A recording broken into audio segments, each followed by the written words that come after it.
Bonjour à tous, j'espère que vous allez bien par la grâce de Dieu. Alors aujourd'hui, c'est la deuxième session de Testimony Time.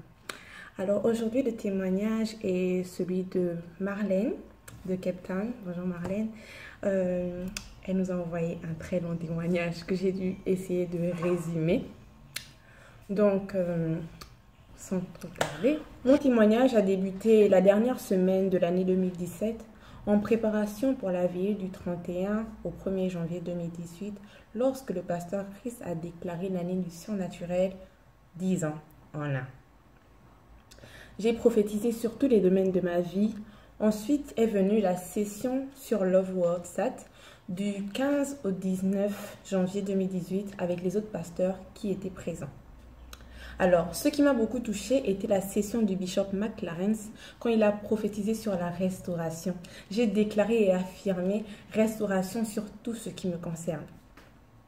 Puis un jour, une sœur de l'église appelée Naomi m'a remis l'audio sur les proclamations de foi, Faith Proclamations, que j'ai mis à ma disposition à écouter et répéter chaque matin et soir vu que je faisais face à des difficultés financières. Le mois de février a été déclaré comme mois de changement par le pasteur Christ et nous avons eu une semaine de jeûne et prière. Durant cette semaine, j'ai retenu ceci en particulier. I will say I made the change in February. Donc j'ai pris cela en conscience que oui, les prochains jours ou semaines qui suivront, je témoignerai et je dirai que le changement s'est effectué en février durant le mois du changement. Pendant tout ce temps, je continuais avec les Faith Proclamations que j'écoutais et que je déclarais. Et cette même semaine de jeûne et prière, j'ai rencontré un ami à moi et je lui ai expliqué ma situation avec mon paiement des cours à l'université pour me faire enregistrer pour mon master. Il m'a dit qu'il connaissait une dame qui s'occupe aussi des paiements. Alors je suis allée avec lui et il m'a présenté à la dame. Elle m'a dit qu'elle pouvait m'aider, mais à condition que je puisse au moins payer 2000 rand. Et qu'elle pouvait me débloquer pour le reste. Je lui ai dit merci et que j'aurais l'argent d'ici peu. Je ne savais pas d'où est-ce que l'argent devait provenir, mais je savais que j'allais le faire.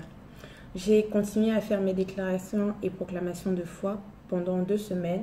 Je suivais aussi les affirmations de foi chaque matin avant d'aller au boulot et je les relisais sans cesse, accompagnées des rhapsodies des réalités. Alors, la semaine dernière, le lundi 5 mars, ma mère m'a envoyé de l'argent, mais je ne l'ai reçu que le mardi 6 mars, vers 10 h dans mon compte Standard Bank. Soudain, vers 11 h, je reçois un autre paiement venant de la même banque, mais dans mon compte FNB. J'ai trouvé cela assez étrange, alors j'ai décidé d'appeler ma mère pour demander si elle avait fait le deuxième virement. Et elle m'a dit que ce n'était pas elle. Alors j'ai appelé la banque et je leur ai demandé s'ils pouvaient me donner le nom de la personne qui avait fait le deuxième virement. Et ils m'ont dit qu'ils étaient très occupés et qu'ils allaient me rappeler. Vers 16 h encore, je les ai appelés pour savoir qui était cette personne qui m'avait envoyé cet argent. Mais ils ne savaient pas. Alors je me suis dit que je n'allais pas utiliser cet argent jusqu'à ce que je sache qui avait fait ce virement. Je me suis souvenu que j'avais remis à une amie mes coordonnées bancaires afin que ses parents puissent lui envoyer de l'argent dans mon compte. Mais elle m'a dit que ce n'était pas elle et qu'elle allait me contacter lorsque ce serait fait. Le lendemain, vu que personne à la banque ne savait qui avait envoyé cet argent, ce qui était vraiment très étrange, j'ai dit merci Seigneur. J'ai reçu mon miracle et j'ai remercié le Seigneur. Le jeudi matin, je suis allée voir la dame qui devait m'assister pour mon paiement des cours. J'ai fait le paiement de 2000 rand comme prévu et je lui ai remis mes documents. Après quelques minutes, elle m'a remis un formulaire à remplir stipulant que je ferai un paiement mensuel jusqu'à ce que je termine ma dette. Merci mon Dieu, ta parole n'échoue jamais.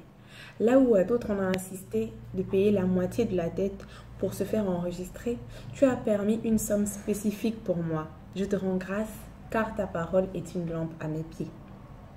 J'aimerais dire merci à toutes les personnes que Dieu a mis sur mon chemin pour que cela soit possible. Et oui, rien n'est impossible à Dieu. Alléluia. Merci mon Dieu, merci, merci.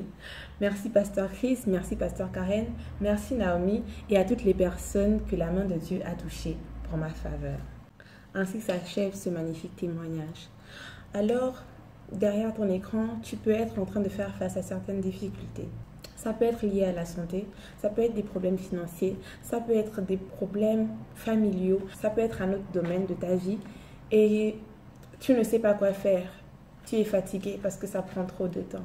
Mais sache que Dieu n'échoue jamais et que sa parole sur ta vie n'échouera jamais. Il n'est pas un homme pour mentir, ni le fils d'un homme pour se repentir. Ce qu'il a dit, il accomplit. Parce que la Bible dit que lorsqu'il envoie sa parole, elle ne repart pas vide sans avoir accompli ses desseins. Aujourd'hui, je te demande de garder tes yeux fixés sur Jésus, de garder la foi et de persévérer, de déclarer, de parler la parole de Dieu sur ta vie, de la déclarer chaque jour et de rendre grâce à Dieu, car ce qu'il a dit, il a déjà accompli.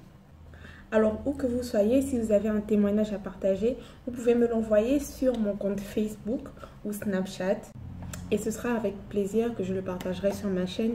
Vous savez qu'il n'y a pas de petits ou de grands témoignages. Tous les témoignages peuvent permettre d'encourager quelqu'un, peuvent fortifier une personne qui se trouve peut-être dans la même situation. Que Dieu vous bénisse et à la prochaine.